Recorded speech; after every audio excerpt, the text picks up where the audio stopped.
Hello and welcome to NewsClick. We are in conversation today with Manini Chatterjee, editor of The Telegraph in Delhi. So Manini, this huge confusion that seems to be happening within the BJP ranks, how do you see this? Is this an organizational problem within the organization, or is this ideological? I think it's both.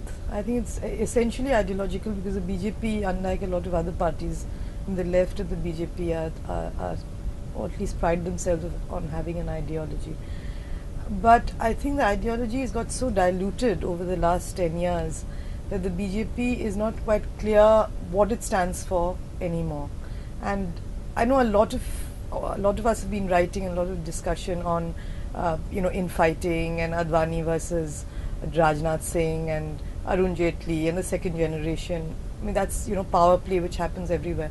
But I think in the BJP, the most serious problem is the BJP's relationship with the RSS and what the BJP stands for today in a situation where the Congress is back as the centrist party, which can oscillate between right of centre and left of centre. That makes it very difficult for the BJP to decide what path to take.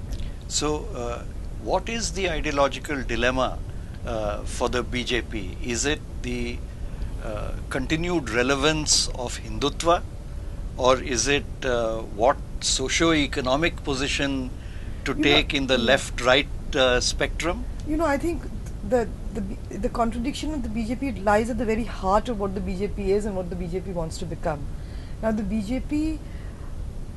The tricky thing for the BJP is to sort of put it in a very sort of shorthand way is that if they want to go from 1 to 100 seats in parliament, they need Hindutva. They need their core constituency. But if they want to go beyond 100 to 272, which ambitions of being a ruling party or even the head of a ruling coalition, for which you need 150 to 200 seats, then you need to moderate that Hindutva. So you need both. You can't do without. I mean, if you're just a Hindutva party, which they were as Jan Sangh, which they were for the, till say 96, you can become a major player in Indian politics. 100 seats is not a small number.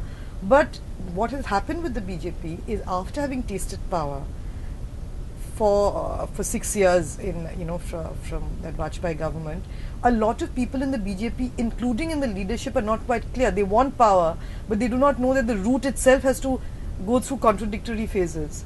And my reading is that one of the reasons that we're seeing so much infighting, if you see Yashwant Sinha or Arun Shourie or Jaswant Singh, particularly the last two, Jaswant Singh and Yashwant Sinha, they do not come from the RSS. In fact, they do not even come from the Jan Sangh. Right. They came to the BJP when a party is in power. You have a lot more things to offer people. Sure. And now suddenly when the party is not in power, you just have 4 or 5 posts. So the mindset of people like Yashwant Sinha and Jaswant Singh and Arun Shourie, they've been cabinet ministers, which was fine when the party is in power and the party was trying to be a kind of a right of centre party because they had to be a leader of a coalition. They got all these people on board. So what I'm saying is all these things is also emanating from the basic problem that the party is no longer in power. It cannot be in power, and when it's not in power, then the hardliners, the RSS, tells them that we are going to be back in control. So the pull is between needing to have a Hindutva core, while being able to add a centre-right appeal.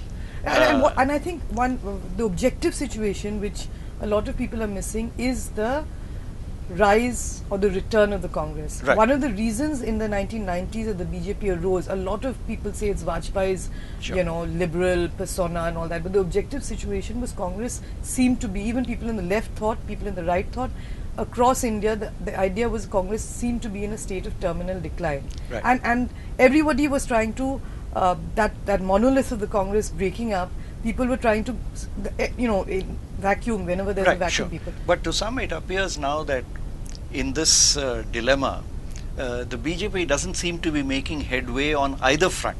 Exactly. They don't seem to be making headway in developing the Hindutva core, nor do they seem to be able to evolve a centre-right perspective which would attract a new following.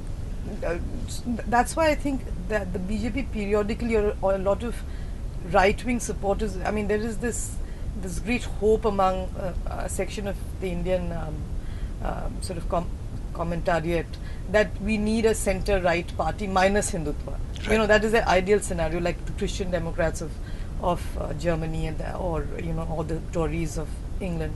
But the point is that the BJP cannot assume a centre-right position minus Hindutva, because that remains their core, and that is why the relationship with the RSS, they cannot wish away. You know, some of them keep hoping that they can Right. go So away. is the In fact, in this crisis, what has happened is that the RSS stranglehold over the BJP, and we've seen that, has actually increased visibly. I mean, Right. this fiction But that they're not quite. controlling. So, but is it also true that with the increase of the RSS influence or hold over the BJP, that also tends to diminish the Exactly.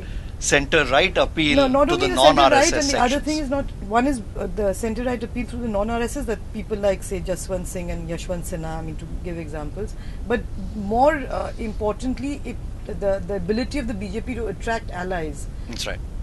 diminishes. I mean, the fact that the Biju Janata Dal left, the AIADMK, the Trinamool Congress, I Sure. mean, there was all these people had come onto the BJP platform because there was no Congress platform. Right. There was no other centrist where they could sort of gravitate towards. That has ended, and now if the BJP becomes more Hindutva, they will lose. I think even, say, the Janata Dal United, I don't see Nitish Kumar hanging on to a Hindutva-oriented BJP. So this is a genuine dilemma, and the solutions have to come from the BJP. Can either decide to go back to being a small party and wait for their chances, or they.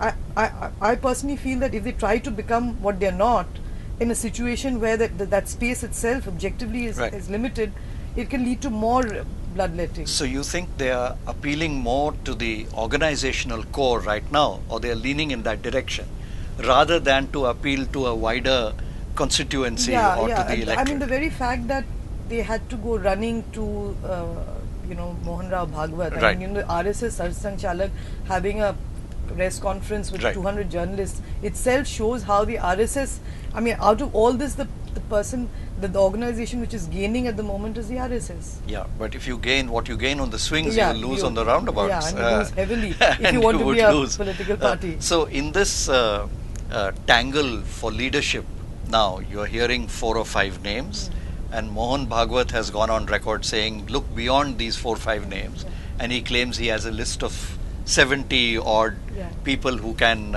take over. In this constellation, are there anybody who can claim to be able to strike the balance, the Vajpayee balance, shall we say, which the I BJP think seems to be at the looking moment for? they're just trying, because Arun Jaitley and Sushma Swaraj, the known figures, are already in the race, and they happen to be together at the moment vis-a-vis Rajnath. But as soon as the real power struggle, when Rajnath is out of the picture, will start among these people. But one thing that the RSS has said is that they want, like what you said, the 75 people. But what they mean, there is a thing that BJP still has a lot of leverage in the states. So some, the They're chief looking ministers, for so Raman leaderships. Singh, Shivraj Chauhan, not Narendra Modi. If they bring Narendra Modi's problem is he is Hindutva, but organizationally he's not a Right. preacher of the RSS.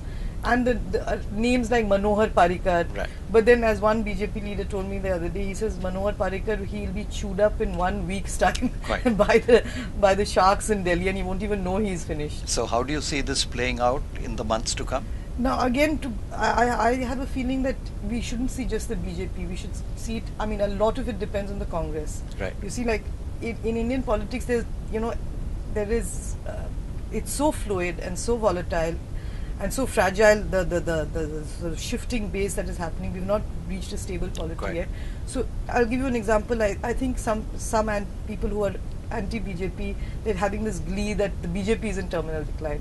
Just the way that people thought Sure. 10 years ago about the Congress. I think that would be very 1 year, short-sighted. 1 year ago, people were Yeah. worried about Yeah. the Congress. No, I'll tell you, if in Maharashtra, see, just take the 3 elections that are coming up. Arunachal is a small Yeah. state, and Maharashtra and Haryana. Haryana, I think the Congress Sure. is probably on a better wicket.